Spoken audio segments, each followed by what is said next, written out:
Are you like me? Do you own a big old backlog of games that you haven't managed to beat yet? I've not finished this one, I've not finished this one, I've not finished this one. I call myself a gamer, I've probably played less than 10 hours of Red Dead 2. And that's just the physical games. I'm not showing you my digital backlog, don't even think of asking. But the new releases never stop, and this year still has plenty of games coming that look incredibly fun to play. So, if you are anything like me, you're probably going to buy a bunch more games this year, and here are my picks for the biggest games still to come in 2025. Clair Obscur Expedition 33 takes place in a world where once a year the paintress awakens and paints a new number on her monolith. Everyone of that age turns to smoke and fades away, and each year the number ticks down, more and more people are erased from existence. In this game you join Expedition 33 as they set out to finally try and stop the paintress for good. Already I'm super intrigued by the story of this game, but that's not all there is that's got me interested. I actually feel like this game might have everything. Firstly, the graphics just look incredible.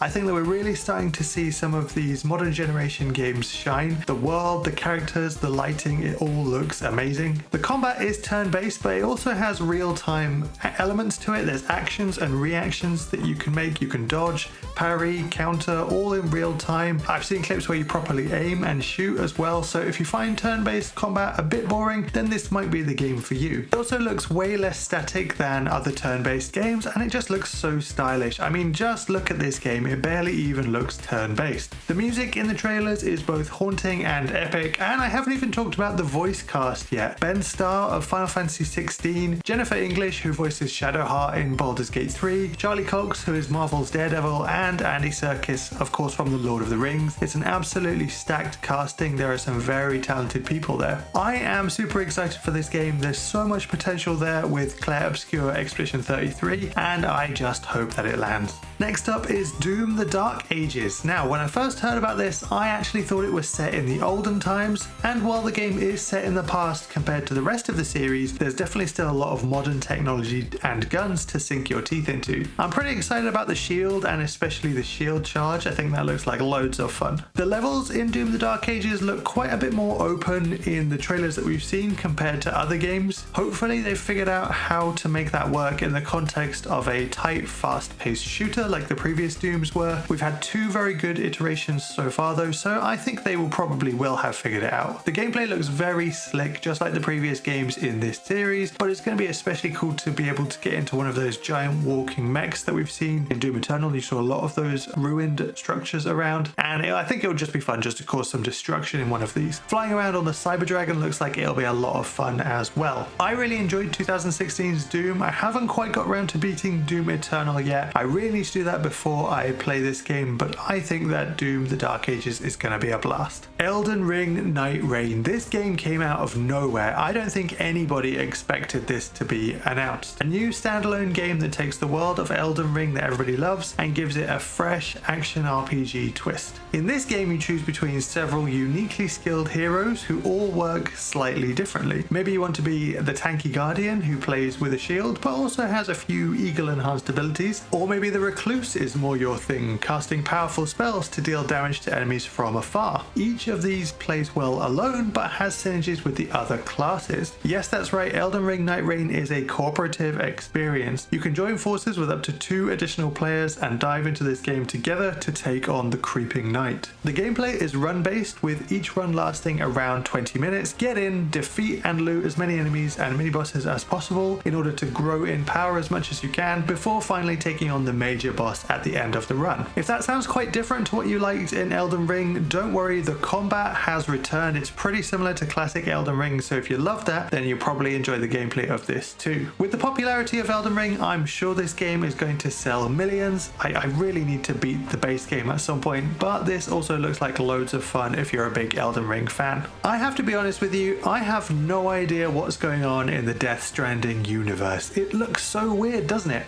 I was always intrigued by the first game, but never quite sure if the gameplay would be for me, but the world and the story are just so unique. And that looks to be continuing with Death Stranding 2. We haven't got loads of information about this game. There was a 10-minute long trailer that came out about a month ago, and so we can see Norman Reedus' character Sam is back, along with a big cast, including Troy Baker. The graphics graphics in this game look unreal, and some of the weird creatures and the strange phenomenon that have been dreamt up for this game, they just look so twisted and strange. And I especially noticed that the environments look really detailed. Now, there is lots of walking in this trailer, again like the first game, but there are also other moments. You can see some gunplay happening, there's some motorbike chases. There wasn't a lot of combat in the first game, but possibly there'll be a little more in the sequel. The trailer for the sequel even has a voice line: the more we seek to unite the people with metaphorical ropes, the more essential sticks become. So it does kind of sound like maybe combat might be a bit more of a thing now. I am just super intrigued by this game. Let me know if you're excited for this one, and if you played the first one. I just have no idea if I'd like it, but maybe I should give the first one a try before this comes out. There's just so many games to play. From one of Kojima's brainchilds to another. Although he's not with Konami anymore, technically Metal Gear Solid was dreamt up by the same guy, and Metal Gear Solid Delta is the remake of the PS2 classic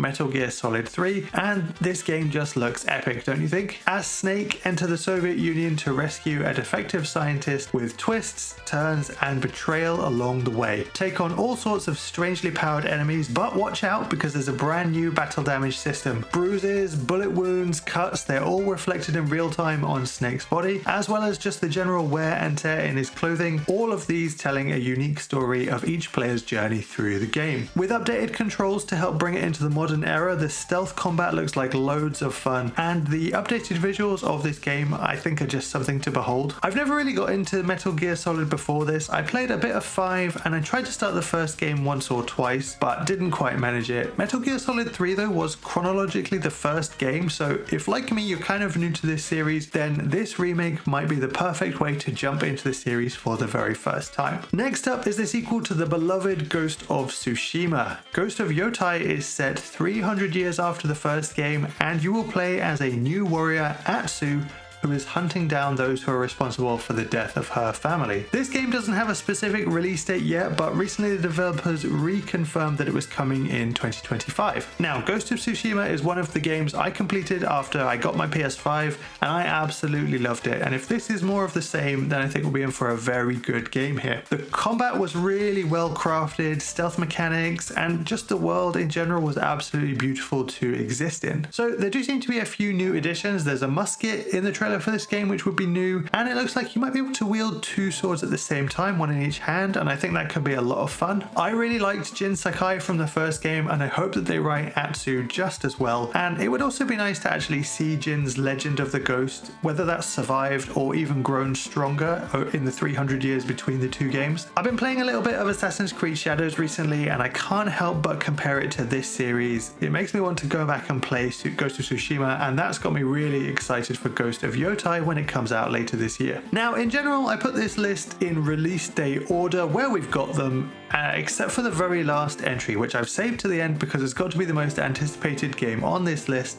and that is Grand Theft Auto 6. We've not had loads of information about GTA 6 yet, there's just been one trailer, but honestly, does that even matter? There's so much excitement for this game. GTA 5 first released in 2013, so it's been around 12 years since a new installment came out in this series. I have to admit that I've not played a lot of Grand Theft Auto up to now, but watching the trailer I can't help but get a bit hyped, same as everybody else, and it's looking like this one might be the one that I actually grab on release day. You just know there's going to be so much attention to detail poured into every aspect of this game. The characters, the city, they all look so polished, and the new social media focus in the trailer has caught a lot of people's attention, and it's got people wondering if there'll be some kind of mechanic related to that, similar to how GTA 5 introduced the smartphone. Of course, there is a bit of a chance that it'll get delayed, maybe it'll come out next year, but if not, and it releases in 2025, then GTA 6 will probably be the biggest game of this year. So these are my picks for the biggest games that are still to come in 2025.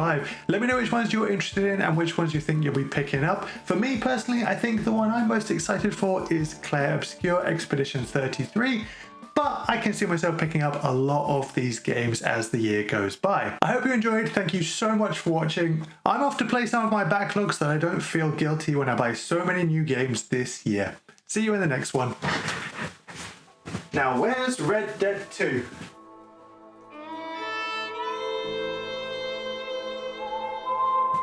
Yoink!